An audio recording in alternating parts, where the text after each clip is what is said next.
அனைவருக்கும் வணக்கம். நம்ம இன்னைக்கு என்ன பார்க்குறோம் அப்படின்னா, குப்த பேரரசுடைய அட்மினிஸ்ட்ரேஷன் நிர்வாகம் பற்றி பார்க்குறோம். லாஸ்ட் கிளாஸ்ல வந்து இரண்டாம் சந்திரகுப்தர் வரை பார்த்தோம். இரண்டாம் சந்திரகுப்தருக்கு அப்புறமா யார் வர அப்படின்னா குமாரகுப்தர், முதலாம் குமாரகுப்தர். முதலாம் குமாரகுப்தர் யாரு அப்படின்னா இரண்டாம் சந்திரகுப்தருடைய புதல்வர். இவருக்கு ஸ்பெஷலா என்ன பட்டம் அப்படின்னா சக்கராதித்யர் அப்படிங்கிற பட்டம். சக்கராதித்யர் அப்படிங்கிறது யாரு அப்படின்னா முதலாம் குமாரகுப்தர். இந்த முதலாம் குமாரகுப்தர் வந்து நாலந்தா பல்கலைக்கழகத்தை வந்து தோற்றுவித்தவர்னு நமக்கு தெரியும். நான் ஏற்கனவே சொல்லியிருக்கேன். புகழ்பெற்ற நாலந்தா பல்கலைக்கழகம் யாரால் தோற்றுவிக்கப்பட்டது அப்படின்னா முதலாம் குமாரகுப்தர். முதலாம் குமாரகுப்தர் பீரியட்ல ஹூணர்களுடைய படையெடுப்புகள் அடிக்கடி நிகழ்ந்துட்டு இருந்தது. ஸோ அதனால அரசினுடைய கருவூலம் வந்து காலியாச்சு. ஸோ இந்த ஹூணர்கள் யாரு அப்படின்னா காஸ்பியன் கடற்கரை சுற்றி இருந்த பகுதியில் வாழ்ந்த பழங்குடியின மக்கள் அப்படிங்கிற செய்தி ரோமன் ஹிஸ்டாரியன் டாசிட்டஸ் அப்படிங்கிறவங்க சொல்றாங்க அப்படிங்கிறது நம்ம 11th ஹிஸ்டரி புக்ல வந்து இருக்கிற செய்தி. அப்போ இந்த ஹூணர்களுடைய தொந்தரவும் அதிகமாக இருந்து இதனால அரசு கருவூலம் வந்து காலியாச்சு. அப்போ கடைசி பேரரசர், குப்த பேரரசின் கடைசி பேரரசர் யாரு அப்படின்னா முதலாம் குமாரகுப்தருடைய புதல்வர் சந்திரகுப்தர். சந்திரகுப்தர் தான் யாரு அப்படின்னா குப்த பேரரசின் கடைசி பேரரசர் அப்படிங்கிற செய்தி நம்ம 11th புக்ல இருக்கு. அதுக்கப்புறமா நிறைய குப்த அரசர்கள் வராங்க. பட் அவங்க வந்து ஒரு திறமையான ஆட்சி வந்து கொடுக்கல. ஏன்னா ஹூணர்களுடைய தொந்தரவு, அரசு கருவூலம் வந்து காலியாயிருக்கு. ஸோ இவங்க எல்லாமே குப்த பேரரசினுடைய வீழ்ச்சியை வந்து துரிதப்படுத்துறாங்க. அதுக்கப்புறமா கடைசி அரசர் அப்படின்னு யார சொல்றாங்க அப்படின்னு பாத்தீங்கன்னா விஷ்ணுகுப்தரை வந்து சொல்றாங்க. விஷ்ணுகுப்தர் வந்து யாரு அப்படின்னா குப்த பேரரசுடைய கடைசி அரசர் அப்படிங்கிற செய்தியும் நம்ம 11th புக்ல பார்க்கலாம். இனி குப்தர்களுடைய அட்மினிஸ்ட்ரேஷன் எப்படி இருந்தது அப்படின்னு பார்த்தோம்னா, இந்த குப்த பேரரசர்களுக்கு உதவி செய்வதற்கு ஒரு மந்திரி பரீட்சத் அப்படிங்கிற ஒரு மந்திரி மண்டலம் அப்படிங்கிற ஒரு குழு இருந்ததாக, ஒரு அமைச்சர் குழு இருந்த செய்தியும் அலகாபாத் கல்வெட்டுல குறிக்கப்பட்டிருக்கு. இந்த அமைச்சர்கள் குழு நிறைய பதவிகள், பட்டங்கள் வந்து கொடுத்திருக்காங்க. இந்த பதவிகள் வந்து வாரிசுரிமையாக வந்ததாகவும் செய்தி வந்து நம்ம வந்து பார்க்கிறோம். சரியா? ஸோ நிறைய முத்திரைகளையும் அந்த பதவிகள், பட்டங்கள் குறித்து செய்திகள் வந்து இருக்கிறத நம்ம பார்க்கணும். ஸோ ஜென்ரலா பார்த்தோம்னா ஒரு அட்மினிஸ்ட்ரேட்டிவ் யூனிட் வந்து எப்படி பிரியுது அப்படின்னா 4ஆ பிரியுது. என்னன்னா புக்தி, விஷயா, விதிகா, கிராம் அப்படிங்கிறது. எப்படி பிரியுது? குப்த பேரரசினுடைய அட்மினிஸ்ட்ரேட்டிவ் யூனிட். அப்ப இதுல என்ன சொல்றோம் அப்படின்னா ஒரு அட்மினிஸ்ட்ரேஷன் இருந்ததுன்னா two types of அட்மினிஸ்ட்ரேஷன் இருக்கு. ஒன்று வந்து சென்ட்ரலைஸ்ட் அட்மினிஸ்ட்ரேஷன், இன்னொன்று வந்து டீசென்ட்ரலைஸ்ட் அட்மினிஸ்ட்ரேஷன். பொதுவாகவே குப்தர்களுக்கு முன்னாடி வாழ்ந்த மௌரியர்கள் வந்து சென்ட்ரலைஸ்ட் அட்மினிஸ்ட்ரேஷன் தான் ஃபாலோ பண்ணியிருந்திருக்காங்க. ஸோ அது மாதிரி இல்லாம குப்தர்கள் வந்து டீசென்ட்ரலைஸ்ட் அட்மினிஸ்ட்ரேஷன் வந்து ஃபாலோ பண்றாங்க. முதலாக குப்த பேரரசுல தான் இந்த அட்மினிஸ்ட்ரேஷன், அதாவது டீசென்ட்ரலைஸ் பண்ணப்பட்டது. டீசென்ட்ரலைஸ்ட் அப்படின்னா ஷேரிங் ஆஃப் ரெஸ்பான்சிபிலிட்டி, அதாவது பொறுப்புகளை வந்து பகிர்ந்து கொடுத்து அந்த நிர்வாகத்தை வந்து ஈஸியா பண்றதுக்கு ஏற்ற மாதிரி என்ன பண்ணாங்க அப்படின்னா அதிகார பகிர்வு வந்து கொடுக்கப்பட்டது வந்து குப்த பேரரசுல தான் அப்படின்னு பார்க்கணும். ஸோ சென்ட்ரலைஸ்டுக்கு ஆப்போசிட்டா மௌரியர்கள்ல வந்து சென்ட்ரலைஸ்ட் அட்மினிஸ்ட்ரேஷன் இருக்குது. குப்த பேரரசுல வந்து அட்மினிஸ்ட்ரேஷன் எப்படி ஆகுது? டீசென்ட்ரலைஸ்ட் ஆகுது. அப்ப ஈஸியா வந்து அட்மினிஸ்ட்ரேட் பண்றதுக்கு ஏற்ற மாதிரி அட்மினிஸ்ட்ரேட்டிவ் யூனிட் வந்து எப்படி பிரியுது அப்படின்னா 4ஆ பிரியுது அப்படின்னு சொல்லிட்டு பாக்குறோம். என்ன அப்படின்னா புக்தி அப்படின்னா தேசம் அப்படிங்கிறது. இந்த தேசத்தை வந்து ஆளுநர், சரியா, ப்ரோவின்ஸ், தேசம் அப்படின்னா ப்ரோவின்ஸ், புக்தி அல்லது போகா அப்படிங்கிறது. இந்த போகா அப்படின்னா தேசம், அல்லது என்ன சொல்லணும், புக்தி அல்லது போகா அப்படின்னா தேசம் அப்படிங்கிறது ப்ரோவின்ஸ். அதாவது இந்த தேசத்தை வந்து ஆட்சி செஞ்சவர் யாரு அப்படின்னா உபாரிகா அப்படின்னா ஆளுநர் அப்படிங்கிற பொருளிங்க. ஸோ அந்த புக்தியை வந்து ஆட்சி செஞ்சது யாரு அப்படின்னா உபாரிகா. நெக்ஸ்ட் வந்து விஷயா அப்படிங்கிறது யாரு அப்படின்னா டிஸ்ட்ரிக்ட். இந்த டிஸ்ட்ரிக்ட வந்து இப்ப ஆட்சி இருக்காரு இல்லையா, இங்க வந்து யார சொல்றோம் அப்படின்னா விஷயபதி அல்லது ஆயுக்தா அப்படிங்கிற ஆட்சியாளர் வந்து இங்க பொறுப்பேற்றிருந்தாரு. விஷயானா அப்ப டிஸ்ட்ரிக்ட வந்து யார் ஆட்சி செய்யறா அப்படின்னா விஷயபதி அல்லது ஆயுக்தா அப்படின்னு சொன்னாங்க. நெக்ஸ்ட் வந்து விதிகா அப்படின்னா நகர் அப்படின்னு அர்த்தம். நகர் மீன்ஸ் சிட்டி. ஸோ நகர்பதி இருந்தாங்க. ஸோ இந்த இதுல வந்து இந்த யூஸ்வலாவே இந்த டிஸ்ட்ரிக்ட் கீழே வந்து அட்மினிஸ்ட்ரேட்டிவ்ஸ் வந்து இன்னும் ஃபர்தரா டிவைட் ஆகுது. எப்படி அப்படின்னா விதி, பூமி, பதகா, பீடா அப்படிங்கிற ஸ்மால் சப் யூனிட்ஸ் இருந்ததையும் நம்ம பார்க்கிறோம். அட்மினிஸ்ட்ரேஷன் வந்து ஈஸியா பண்றதுக்கு ஏற்ற மாதிரி. ஜென்ரலா சொன்னோம்னா 4 பிரியுது. புக்தி அல்லது போகா, அடுத்து வந்து விஷயா, அடுத்து வந்து விதிகா, அது நெக்ஸ்ட் வந்து என்னது கிராம். அப்போ தேசத்துக்கு கீழே வந்து ஒரு மாவட்டம் இருக்கு, மாவட்டத்துக்கு கீழே வந்து நகரம், நகரத்துக்கு கீழே வந்து கிராமம். ஸோ நகரத்தை வந்து அச்சு செஞ்சவங்க நகர்பதி அப்படின்னு சொன்னோம். நெக்ஸ்ட் வந்து கிராமத்தை அச்சு செஞ்சவங்க கிராமிகா அல்லது கிராம் அக்ஷயா அப்படிங்கிற செய்தியும் நம்ம வந்து பார்க்கணும். அப்போ அட்மினிஸ்ட்ரேட்டிவ் யூனிட் வந்து 4 பிரியுது. என்னன்னா புக்தி அல்லது போகா, நெக்ஸ்ட் வந்து விஷயா, விதிக்கானா என்னது நகர், அல்லது என்ன சொல்றோம் நெக்ஸ்ட் அது கீழே வந்து கிராமம்ங்கிறது வந்து இங்க என்ன சொல்றோம் நம்ம கிராம், அது ஆட்சி செஞ்சவங்க, கிராமத்தை வந்து ஆட்சி செஞ்சவங்க நிர்வாகம் யாரும் வந்து பாக்குறா அப்படின்னா கிராமிகா அப்படின்னு சொல்றோம். நெக்ஸ்ட் வந்து இது பார்த்தோம் இல்லையா, நம்ம இந்த அமைச்சர்கள் குழு வந்து அரசர்களுக்கு வந்து உதவி செஞ்சாங்க அட்மினிஸ்ட்ரேஷன். ஸோ இதுல வந்து ஒரு இந்த குமாரமாத்தியா, அமாத்தியா அப்படிங்கிற பதவிகள் பட்டங்களை வந்து நம்ம சொல்றோம். குமாரமாத்தியா, அமாத்தியா, நெக்ஸ்ட் வந்து மகா தண்டநாயக்கா அப்படிங்கிற செய்திகள் எல்லாம் பல முத்திரைகள் வந்து குறிக்கப்பட்டிருக்கு. எஸ்பெஷலி இந்த குமாரமாத்தியா அப்படிங்கிறது 6 வைசாலி முத்திரைகள்ல வந்து இருக்கு. ஆக்சுவலி இந்த குமாரமாத்தியா அப்படிங்கிறது வந்து இளவரசர் தகுதிக்கு இணையான ஒரு பதவியாக பார்க்கப்படுது. நெக்ஸ்ட் வந்து பாத்தீங்கன்னா இந்த குமாரமாத்தியாஸ் வந்து யாரு அப்படின்னா ஒரு சீஃப் கேடரா இருக்கிறாங்க. இவங்க வந்து ஹை அபிஷியல்ஸ் வந்து ரெக்ரூட் பண்றதுக்கான ஒரு சீஃப் கேடர், அதை உயர்ந்த பதவி, அதுதான் நம்ம என்ன சொல்றோம் அப்படின்னா குமாரமாத்தியாவை வந்து சொல்றோம். ஸோ குமாரமாத்தியாஸ் வந்து எதுக்கு ஃபார்ம் ஆனாங்க அப்படின்னு பாத்தீங்கன்னா ஹை அபிஷியல்ஸ் வந்து ரெக்ரூட் பண்றதுக்கு, சரியா? ஸோ அதுக்கான ஒரு ஹை கேடரை தான் நம்ம என்ன சொல்றோம் அப்படின்னா குமாரமாத்தியா அப்படின்னு சொல்றோம். நெக்ஸ்ட் வந்து இந்த குமாரமாத்தியான ஒரு அந்த தனி அலுவலகம்லாம் வச்சிருக்கக்கூடிய ஒரு உயர் அதிகாரி.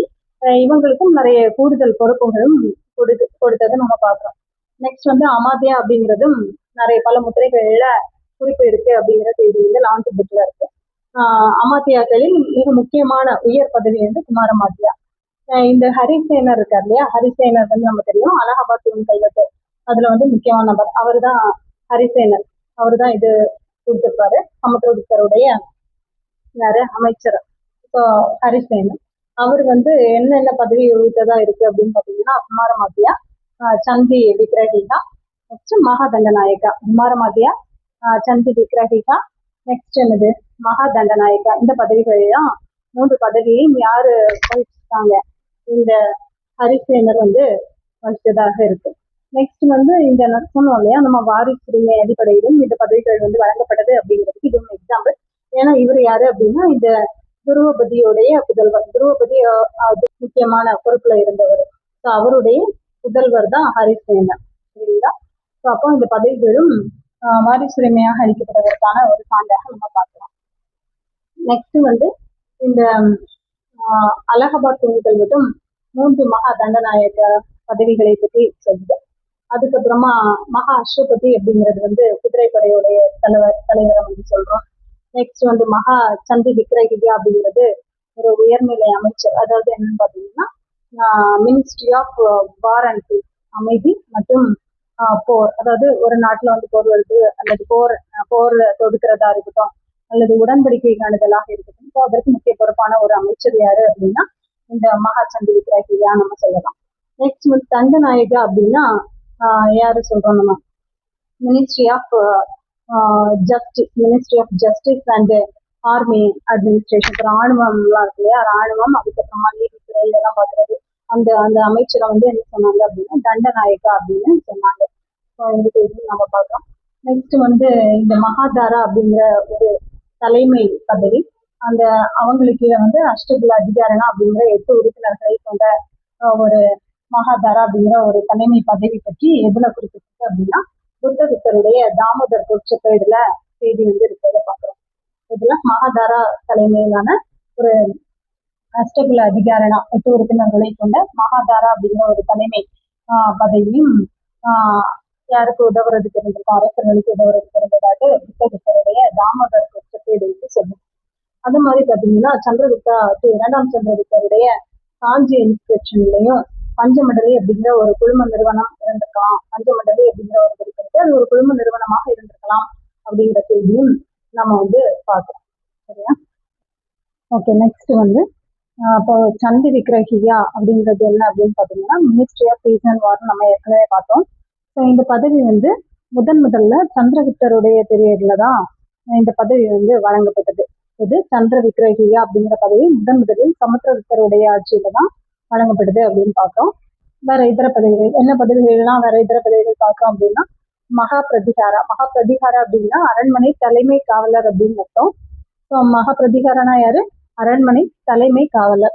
அதுக்கப்புறமா காவல்துறை தலைமை அதிகாரி யாரு அப்படின்னா தண்டபாஷிகா அப்படிங்கிறது யாரு?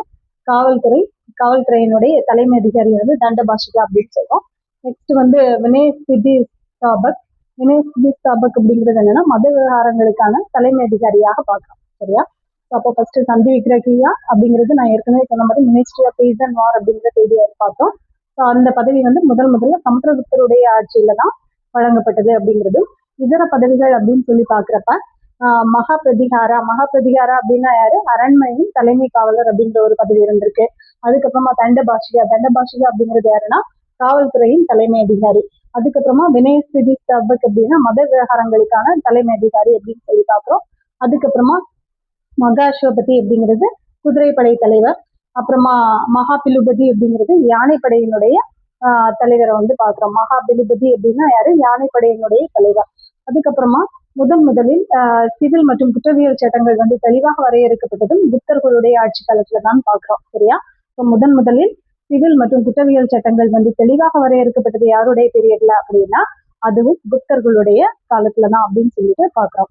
நெக்ஸ்ட் வந்து நில வருவாய் வந்து நில வருவாயை தான் புத்தர்கள் வந்து முழுமையாக நம்பி இருந்தாங்க. நில வருவாய் அப்படிங்கிறது வந்து மிக முக்கியமாக இருந்தது. குப்தர்களுடைய அரசு ஆட்சிக்கு வந்து மிக முக்கியமான வருவாயாக இந்த நில வருவாயை வந்து நம்பி இருந்ததை வந்து நம்ம பார்க்கிறோம்.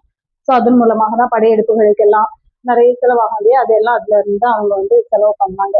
நெக்ஸ்ட் அதாவது புத்தர்களுடைய ஆட்சி காலத்துல இந்த இராணுவ அமைப்பு அப்படிங்கிறது நில பிரதிநிதித்துவ தன்மையை வந்து கொண்டிருந்தாலும் குப்த பேரரசு வந்து அவங்களுக்குன்னு ஒரு பெரிய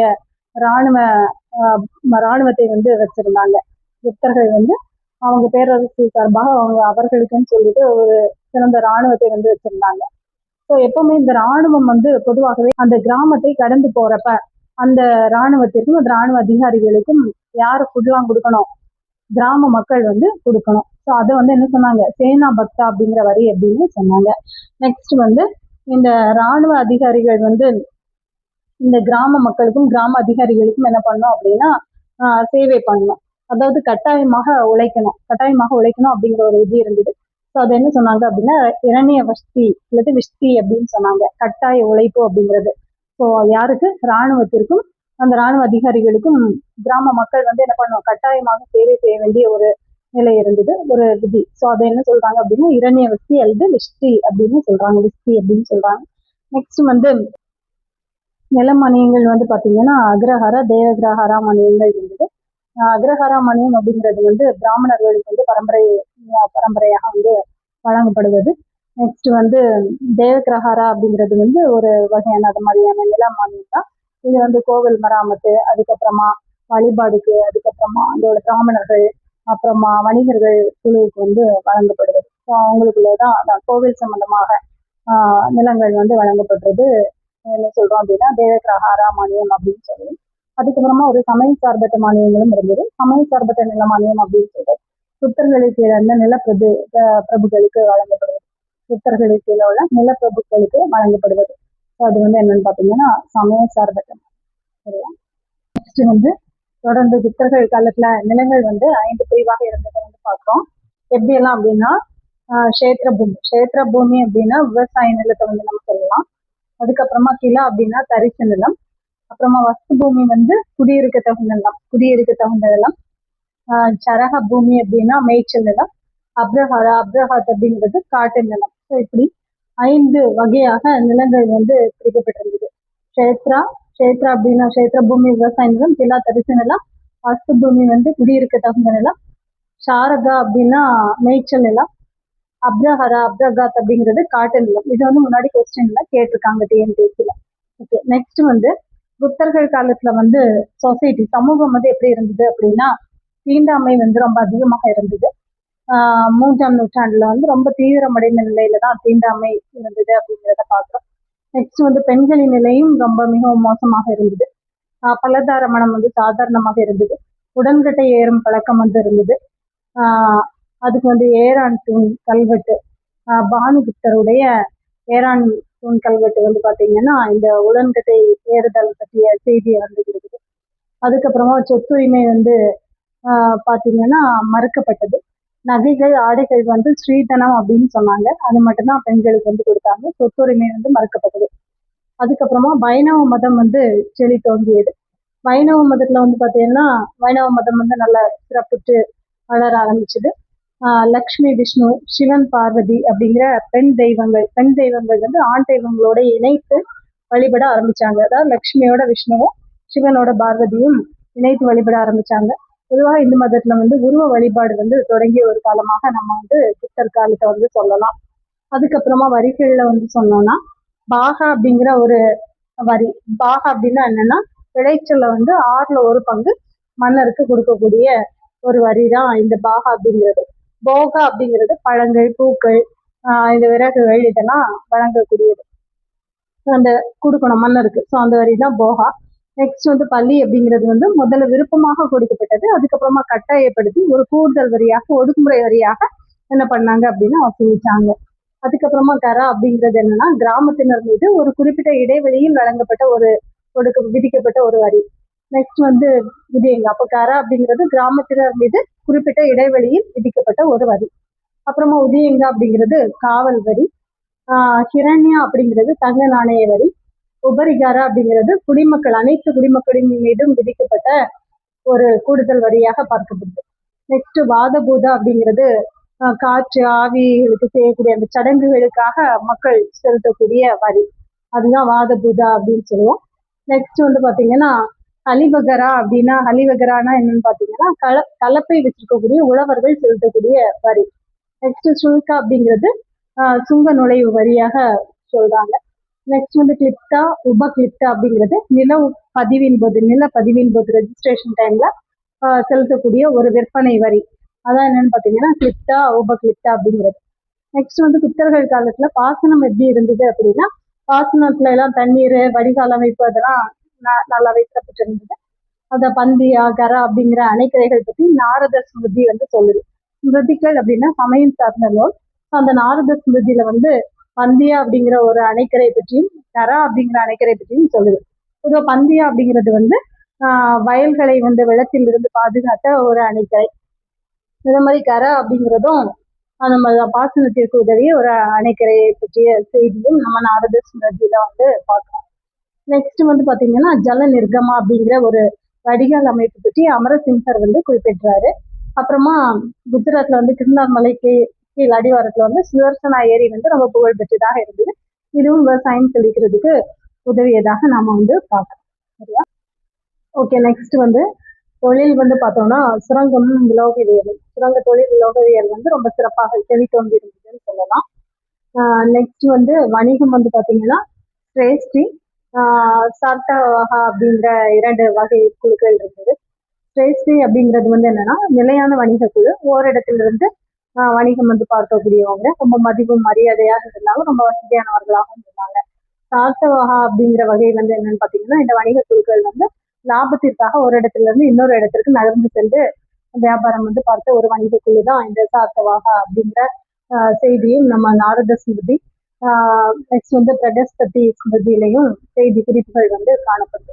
நெக்ஸ்ட் வந்து தாமிரலிப்தி அப்படின்னா என்னன்னு பாத்தீங்கன்னா வங்கத்தினுடைய கிழக்கு கடற்கரையின் மிக முக்கியமான ஒரு வணிக மையம் இருந்த செய்தியையும் பாக்யான் வந்து அவருடைய குறிப்புல வந்து குறிப்பிட்டாரு. இது தாமிரலிப்தி அப்படிங்கிற கிழக்கு கடற்கரையின் தாமிரலிப்தி அப்படிங்கிறது கிழக்கு கடற்கரையின் முக்கியமான ஒரு வணிக மையம். நெக்ஸ்ட் வந்து கட்டிடக்கலை வந்து பார்க்கறோம் அப்படின்னா நாகராபாணி திராவிட பாணியிலான கலைகள் வந்து நம்ம எடுத்துக்கிட்டாக சொல்லலாம். குடைவரை கோயில் வந்து மகாராஷ்டிரால இருக்கக்கூடிய அஜந்தா எல்லோரா குடைவரை கோயில் வந்து உதாரணமாக சொல்லலாம். நெக்ஸ்ட் பார்க் மத்திய பிரதேஷ் தேகிரி இதெல்லாமே நம்ம எதுக்கு எக்ஸாம்பிளா சொல்லலாம் அப்படின்னா குடைவரை கோயிலுக்கு வந்து உதாரணமாக சொல்லலாம். நெக்ஸ்ட் வந்து இந்த நாகராபாணியின் வந்து முக்கிய அம்சமே கருவறைக்கு மேல வந்து சிகரம் அமைக்கக்கூடிய ஒரு புதுமை வந்து நாகராபாணியில் முக்கிய அம்சமாக இருக்குது. நெக்ஸ்ட் வந்து ஸ்தூபிகள் வந்து பாத்தீங்கன்னா சமத் உத்தரப்பிரதேஷ், ரத்னகிரி வந்து ஒடிஷா, நெக்ஸ்ட் வந்து மிர்பூர்கான் வந்து சிந்து பகுதியில் இருக்கக்கூடிய மிர்பூர்கான். இதெல்லாம் வந்து சிறந்த ஸ்தூபிகளுக்கு உதாரணமாக நம்ம குறிப்பிடலாம். நெக்ஸ்ட் வந்து சிற்பங்கள் வந்து பாத்தீங்கன்னா சாரநாத் புத்தர் சிலை, இது வந்து சிற்பங்களுக்கு சிறந்த உதாரணமாக இருக்கு. புராண சிற்பங்கள்ல வந்து மிக அழகானதாட்டு உதயகிரி நிலைவாயில்ல இருக்கக்கூடிய வராக அவதார சிலை வந்து மிக அழகான சிலை அப்படின்னு வந்து சொல்றாங்க. புராண சிற்பங்கள் மிக அழகானது அப்படின்னு சொல்றாங்க. என்னன்னு பாத்தீங்கன்னா உதயகிரி நிலைவாயில்ல இருக்கக்கூடிய வராக அவதார சிலை வந்து எடுத்துக்காட்டாக சொல்றாங்க. நெக்ஸ்ட் வந்து உலோக சிற்பங்கள் வந்து பாத்தீங்கன்னா உலோக சிற்பங்களுக்கு எடுத்துக்காட்டு புத்தர் சிலை. பீகார்ல இருக்கக்கூடிய நாளந்தால வந்து 18 அடி உயர புத்தர் சிலை வந்து எடுத்துக்காட்டாக உலோக சிற்பங்களுக்கு எடுத்துக்காட்டாக சொல்லலாம்.